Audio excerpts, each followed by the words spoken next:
Hola, bienvenidos a una nueva entrega de Apuntes Astrológicos, la número 17 ya, y hoy es 14 de julio de 2014.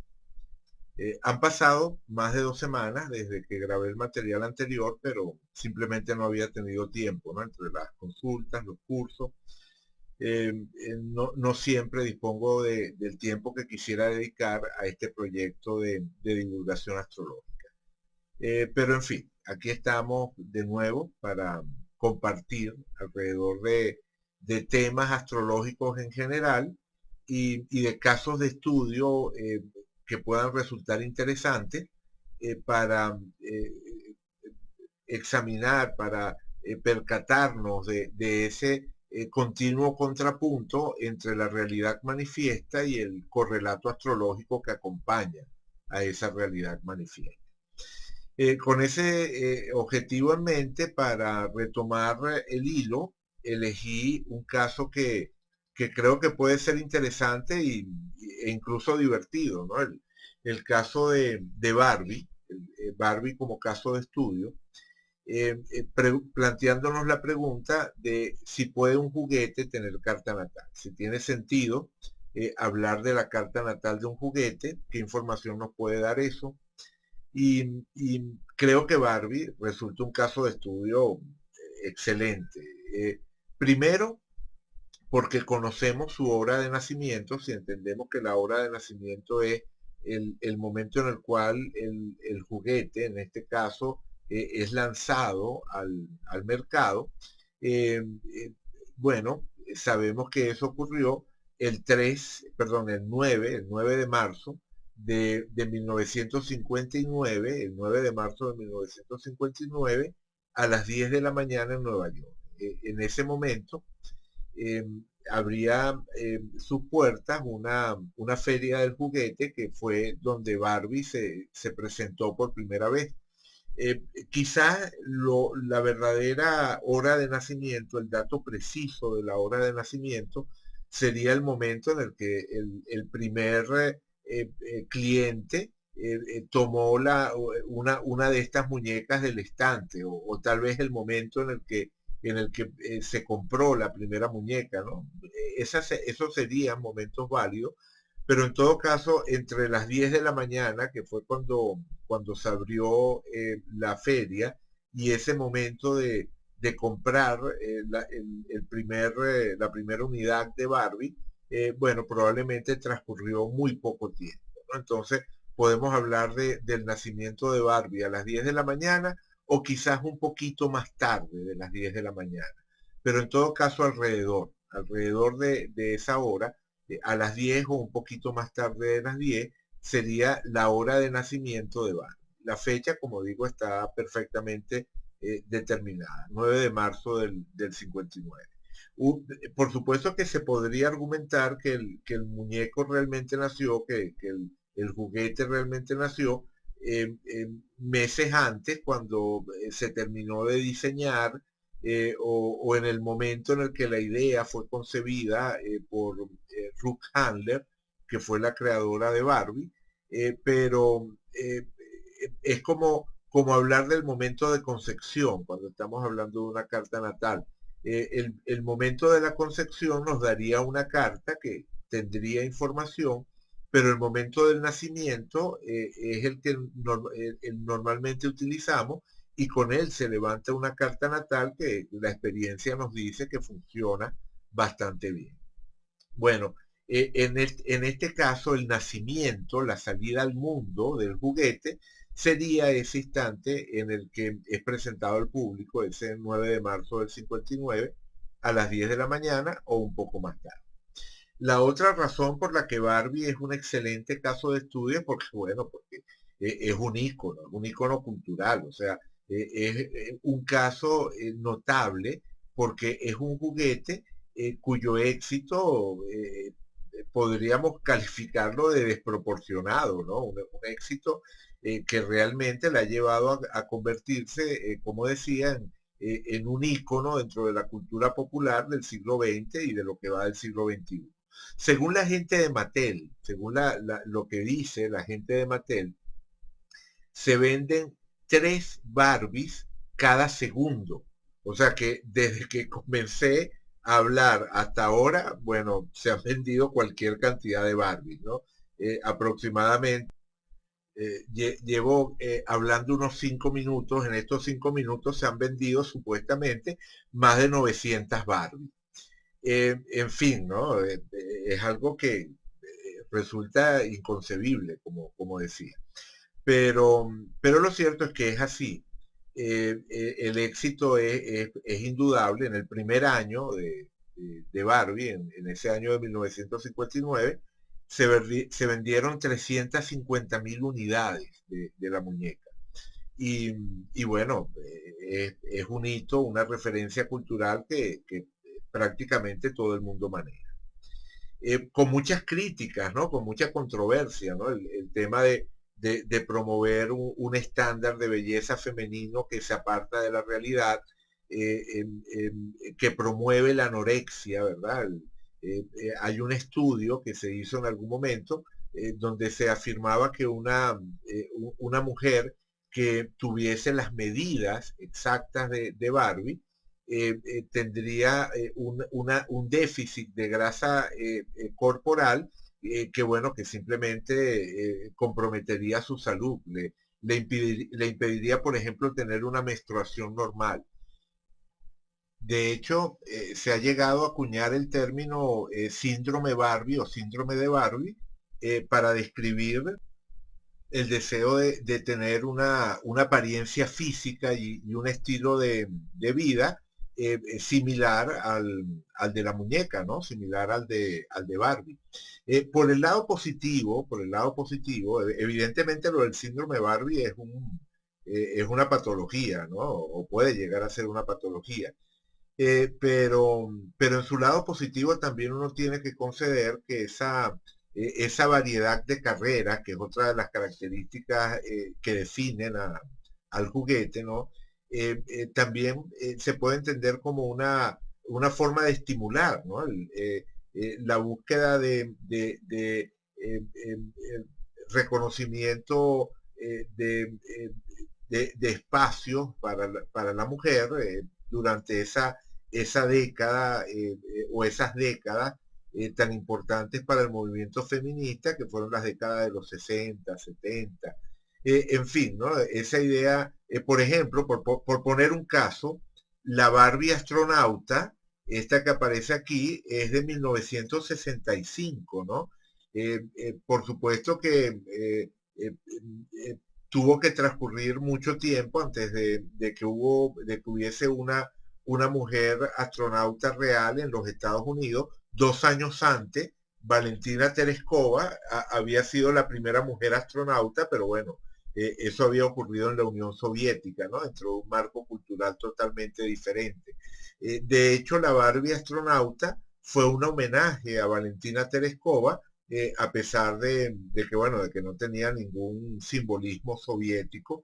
Tenía su uniforme norteamericano, por supuesto, la bandera norteamericana, en fin, pero el personaje, el vestuario, por así decirlo, estaba inspirado en Valentina Tereskova, que un par de años antes había sido la primera mujer astronauta o cosmonauta en este caso.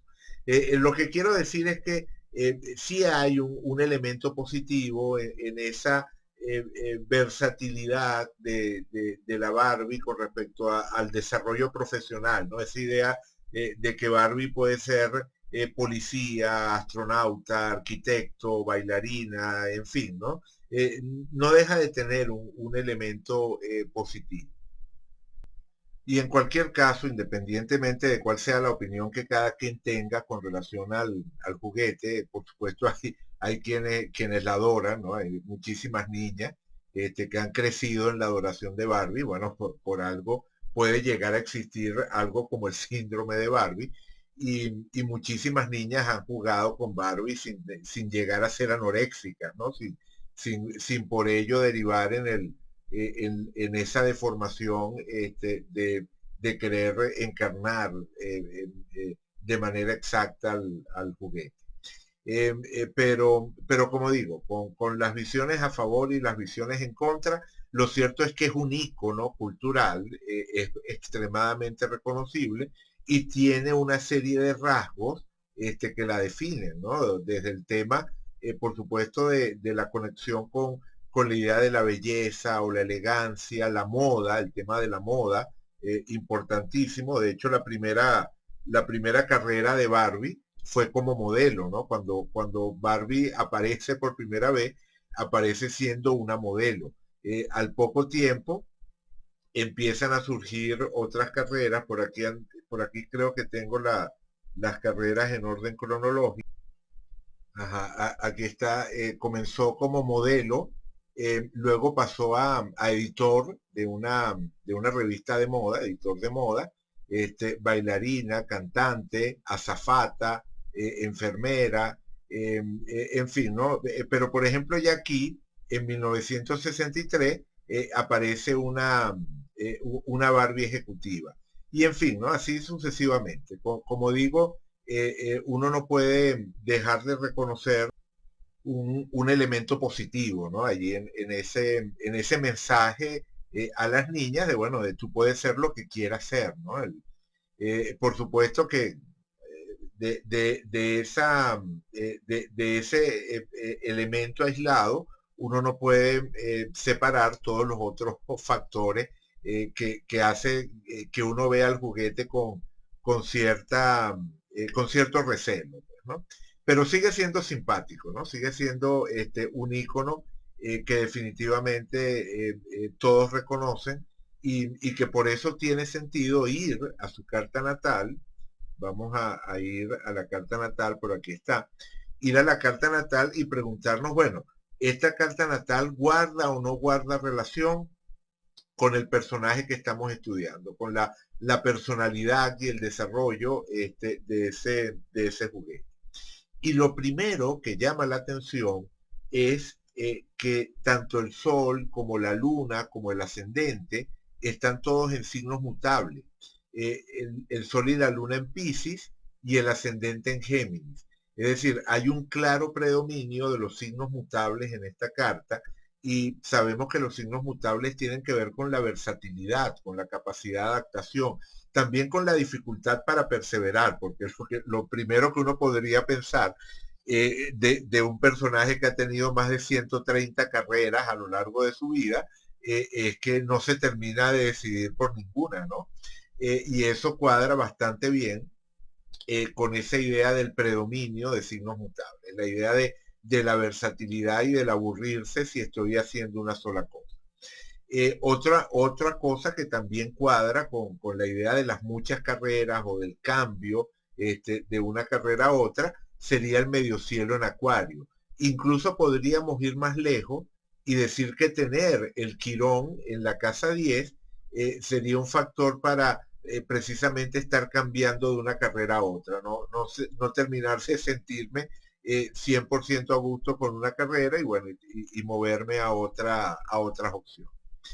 Pero más allá de esos extremos interpretativos, lo cierto es que el Sol, la Luna y el ascendente en signos mutables nos hablan de versatilidad y ese es uno de los elementos que describen al muñeco, a la muñeca. Pero qué tenemos aquí?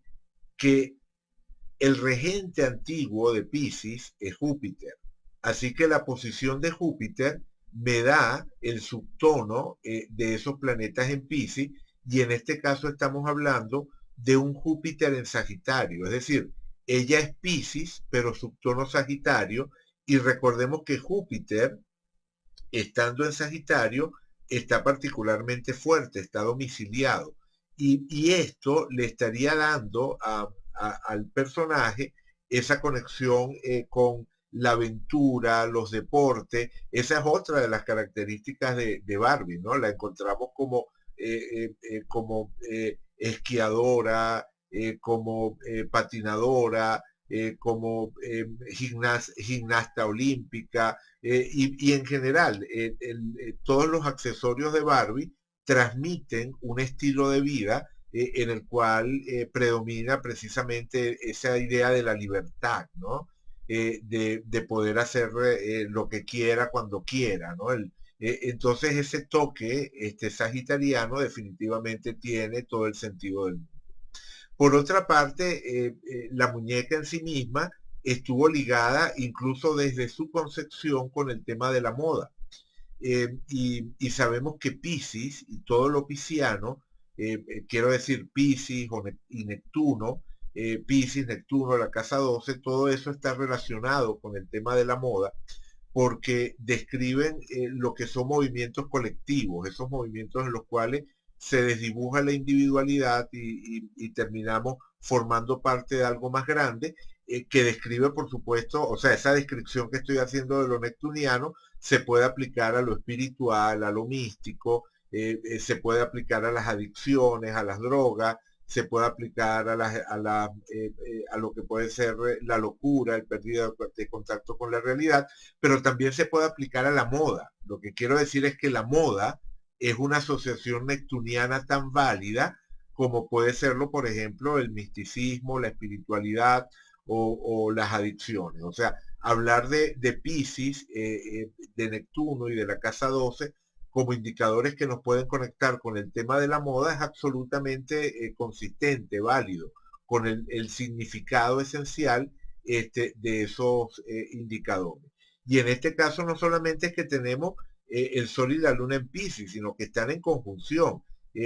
Barbie nace a las 10 de la mañana y unas 5 horas antes el Sol y la Luna habían estado en conjunción, es decir, Barbie nace con la Luna nueva, lo cual también es un factor interesante para el éxito del juguete, ¿no? Es un muy buen momento para iniciar algo, para hacer un lanzamiento ese instante, justo de la luna nueva o inmediatamente después de la luna nueva, donde estamos beneficiándonos de la energía asociada al nuevo ciclo, al ciclo que está comenzando.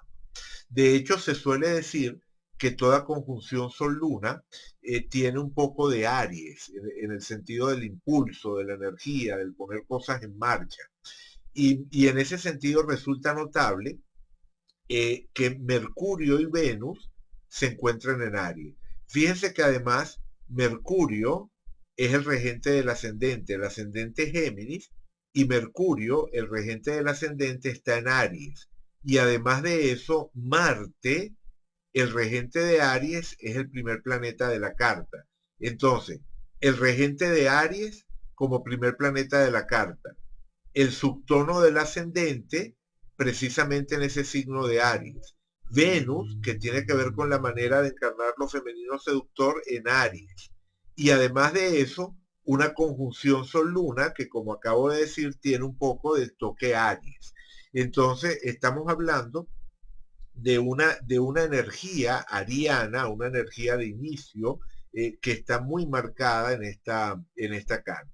De hecho, hay un dato interesante desde ese punto de vista, que es que si vemos los eclipses y las fases lunares, bueno, vemos que poquito después de ser lanzado el juguete, el 7 de abril, menos de un mes después de ser lanzado el juguete, hubo un eclipse anular de Sol que cayó justo en el grado 17 de Aries. Y la Venus de ella, la Venus de Barbie, está en el grado 16 de Aries. Entonces hay un impacto particularmente grande sobre esa Venus, que bueno, precisamente representa el punto central del juguete, ¿no? El juguete vende una manera de encarnar lo femenino seductor.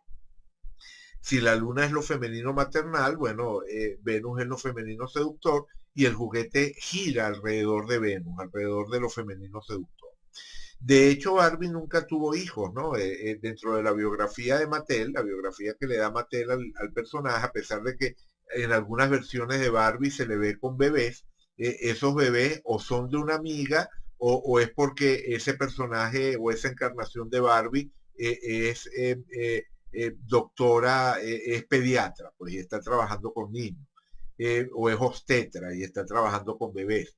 Entonces, Barbie aparece negada a la maternidad dentro de lo que sería la concepción del personaje De hecho, ¿no? Con esa, la cintura de Barbie evidentemente es lo más lejano a la figura maternal que uno se pueda imaginar. En fin, es este aspecto de lo femenino seductor el que aparece amplificado. Es algo curioso también porque, claro, desde el momento en el que gira alrededor de Venus, el tema de la sexualidad también resulta evidente, pero al mismo tiempo hay una negación de la sexualidad. O sea, la sexualidad de la Barbie es evidente, es la primera muñeca que tiene figura femenina, senos, o sea, que es concebida como una mujer adulta, y eso ya por supuesto que marca un icono, o perdón, marca un hito en lo que sería esa idea de la sexualización de un juguete. Pero al mismo tiempo es asexual, o sea, Venus, o sea, la Venus de Barbie nos coloca de lleno en el terreno de la sexualidad, pero al mismo tiempo el juguete es concebido de tal manera de establecer una distancia séptica, ¿no? Con el tema de la sexualidad. Y eso puede tener que ver, por ejemplo, con Saturno en Capricornio en la casa 8.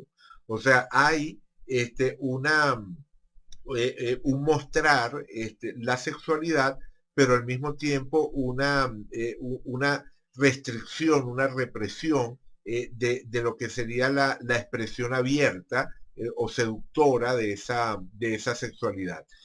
No solamente el Saturno en Capricornio en la casa 8, recordemos que la casa 8 tiene que ver con la sexualidad, sino también el tener a Lilith natural y Lilith copulatriz en conjunción, que es un factor que amplifica la sexualidad, pero en la casa 12 que tiene que ver con lo oculto. Entonces, hay una sexualidad que existe, que se intuye, que está allí, pero que de alguna manera es camuflajeada a través precisamente de todos lo que serían esos roles sociales aceptables que encarna Barbie de cara al mundo. De hecho, podríamos decir que esa sexualidad de Barbie termina siendo canalizada a través de este Marte en la casa 1 bajo la forma de todas esas iniciativas, carreras, proyectos, o sea, esa vida, vamos a decir, deportiva de Barbie, ese estar saltando de una actividad a otra, estaría siendo la forma en la que el ímpetu sexual termina siendo metamorfoseado, por así decirlo, en el mejor estilo freudiano, ¿no? Una sublimación de esa energía a través de la acción, en lugar de tener una imagen en la cual se le dé rienda suelta al tema de la sexualidad, se tiene una imagen simplemente hiperactiva, ¿no? Con muchas iniciativas, muchas acciones. El ascendente en Géminis también tendría que ver, como ya dijimos, con el tema de la versatilidad, pero al estar regido por un Mercurio en Aries, nos conecta con el tema también del brillo desde el punto de vista social. O sea, Barbie definitivamente es como la gran anfitriona, ¿no? Por así decirlo. Las distintas casas de Barbie, los distintos escenarios, cuando digo la gran anfitriona me refiero a los amigos, ¿no? El personaje de Barbie rápidamente fue concebido como el punto central alrededor del cual se iba configurando una nube de amigos, una nube de personajes que lo rodeaban. A eso es a lo que me refiero, con el brillo social, ¿no? La idea de un personaje sociable, pero que tiene un rol protagónico dentro del grupo. Además de eso, fíjense que Urano está en el fondo del cielo y Plutón también está allí. De hecho, ese Plutón en el fondo del cielo, o en la casa 4 para ser más preciso, le está haciendo cuadratura a Júpiter, que rige, como dijimos antes, su Sol y su Luna. Todo eso habla también de la dificultad para el arraigo, ¿no? El hecho de que uno no le conozca a Barbie una vida familiar, o sea, no hay una, o sea, cuando digo una vida familiar con relación a la familia de origen, a los ancestros, ¿no? Barbie con, qué sé yo, con la mamá y el papá y los tíos, cenando familiarmente, ¿no? Eso no existe, ¿no? Lo que tenemos es una Barbie tipo estrella de cine, ¿verdad? Que está teniendo esa vida que de los ricos y famosos, ¿no? La vida de Barbie es la vida de los ricos y famosos. Bien, en fin, ¿no? Todo esto, creo que lo que hemos dicho hasta ahora, y los invitaría a ustedes a hacer, a profundizar en los correspondientes, en las correspondientes relaciones, todo eso es consistente con el personaje. Pero yo creo que la prueba de fuego de esta carta estaría dada por un hecho, un hito dentro de la vida de Barbie, que en el fondo fue la razón por la cual se me ocurrió hacer el juego, ¿verdad? De colocar la carta de Barbie y tratar de ver qué cosas salían de la carta de Barbie, que fue una noticia de Mattel en el año 2004, si mal no recuerdo. Efectivamente, el 13 de febrero de 2004, Mattel, a través de uno de sus voceros, creo que el vicepresidente de venta, hizo un anuncio con toda la seriedad del caso, eh, eh, como una nota de prensa, ¿no?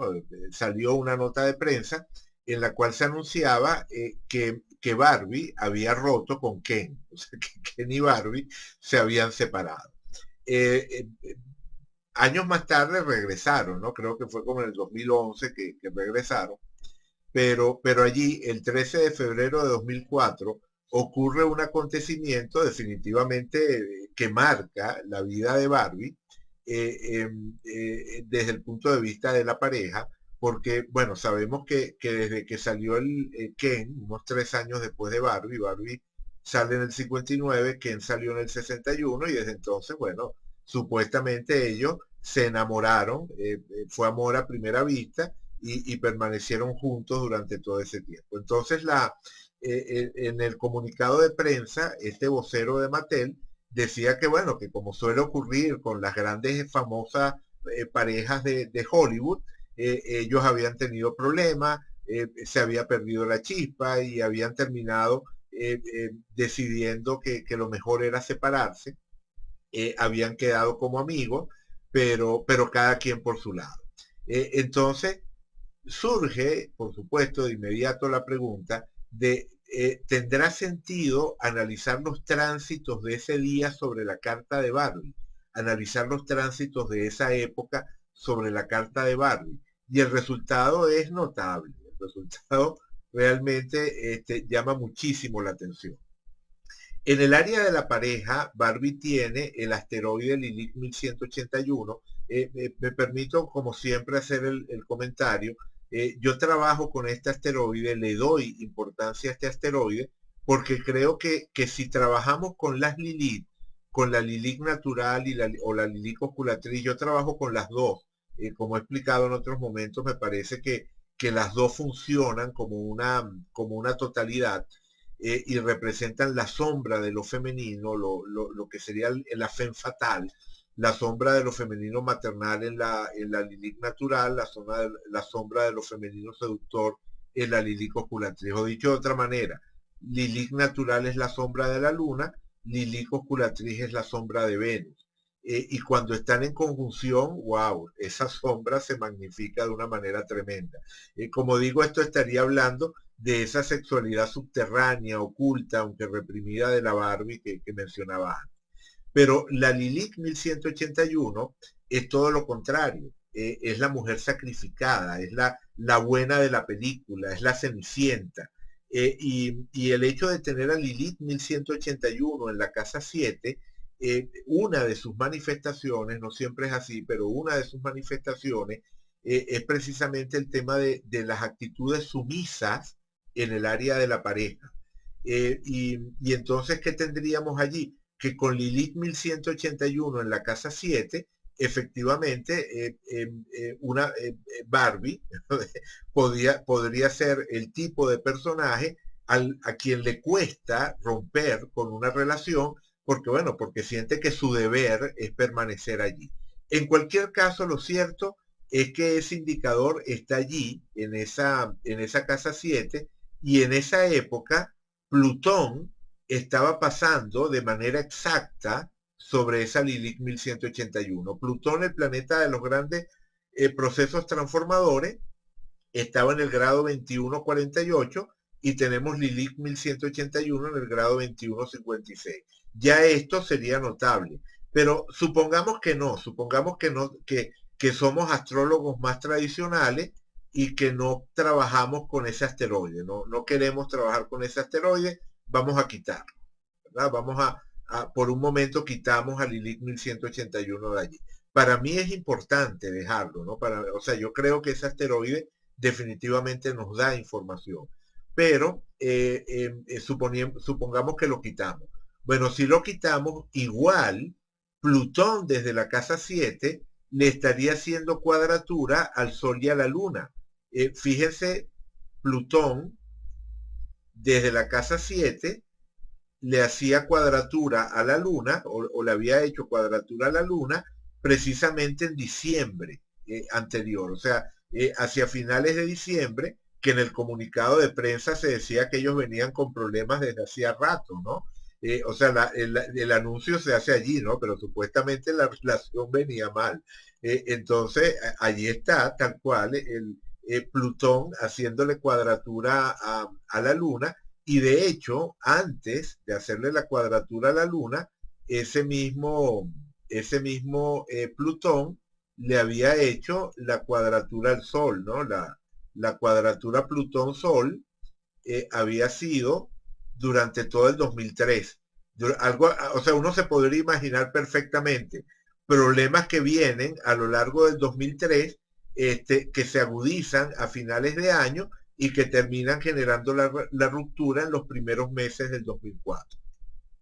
Es decir, es totalmente consistente. Si uno analizara la carta de un ser humano real, y viese esa presencia de Plutón en la casa 7, que es la casa de la pareja, haciéndole cuadratura al Sol y a la Luna, que de por sí una conjunción Sol-Luna, o sea, en una carta donde hay conjunción Sol-Luna, esa conjunción puede tener un reflejo natural en el área de la pareja, porque el Sol y la Luna son el gran principio masculino y el gran principio femenino. Entonces pueden representar el aspecto del matrimonio o la pareja, todo lo que tiene que ver con el magnetismo yin-yang. Entonces, un Plutón desde la casa de la pareja haciéndole cuadratura al Sol y a la Luna, definitivamente marca una etapa de potencial crisis en ese terreno. Pero no nos quedemos allí. Fíjense en Júpiter, que es el regente de Sagitario, en la cúspide de la casa 7. Bueno, ese Júpiter está recibiendo una cuadratura de Urano. O sea, Urano, el planeta de la innovación, de los cambios, de los terremotos también, ¿no? De lo que me sacude la vida, de lo que se presenta con esa caracterización de lo eléctrico, ¿no? Como el rayo que cae, ¿no? Bueno, ese Urano le está haciendo cuadratura a Júpiter, el regente de la casa de la pareja.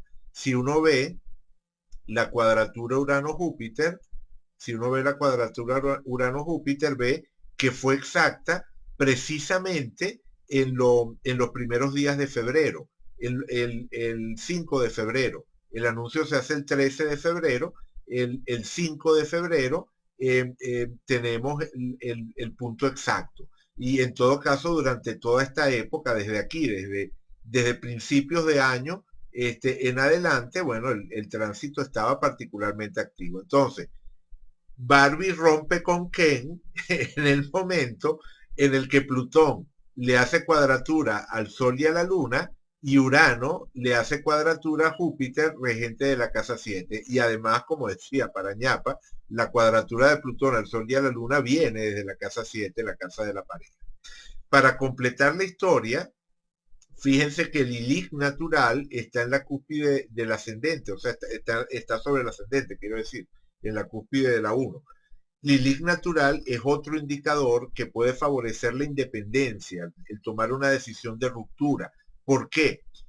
Porque el arquetipo de Lilith está muy asociado a la idea de la libertad femenina. Recuerden que en el mito hebreo de Lilith, Lilith prefiere irse del paraíso que tener que someterse a la voluntad de Adán. O sea, prefiere estar libre y por su cuenta que está sometida a una serie de normas dentro de ese paraíso. Entonces, si aún quitando a la Lilith 1181, que como les digo, yo creo que esa Lilith 1181 tiene todo el derecho de estar allí y de que la tomemos en cuenta, ¿no?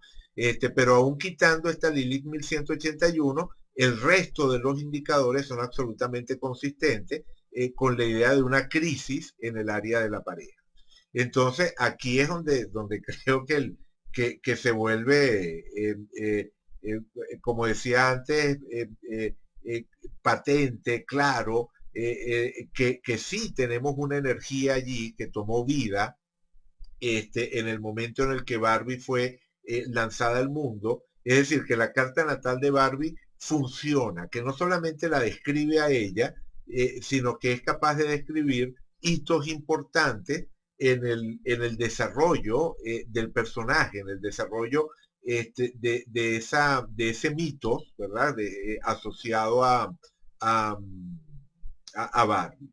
En fin, creo que ya llevamos más de media hora hablando, así que lo voy a dejar hasta acá. Voy a dejarlo hasta acá. Ustedes pueden continuar, pueden buscar otras fechas importantes de Barbie, por ejemplo, cuando, como les digo, en el 65 fue astronauta, ¿no? Entonces uno podría buscar si se estaba moviendo en esta carta en el año 65, algo interesante en el área de la profesión que pueda interpretarse por ese lado. O en fin, ¿no? Digamos que es cuestión de ir a la página de Mattel y ver la biografía de Barbie o ver la página de Wikipedia, ¿no? En la página de Wikipedia también hay muchísima información sobre el juguete, sobre su biografía ficticia y también sobre puntos importantes dentro de su historia. Por ejemplo, yo no he hecho ese estudio, pero sería interesante ver qué se estaba moviendo sobre esta carta. Por ejemplo, cuando salió Toy Story 3, que es una película en la que el personaje de Barbie tiene un rol de mayor relevancia que en las otras dos, ¿no? Que en Toy Story 1 y Toy Story 2. En fin, ¿no? Cosas de ese estilo podría tener sentido el analizarlas a la luz de esta carta natal.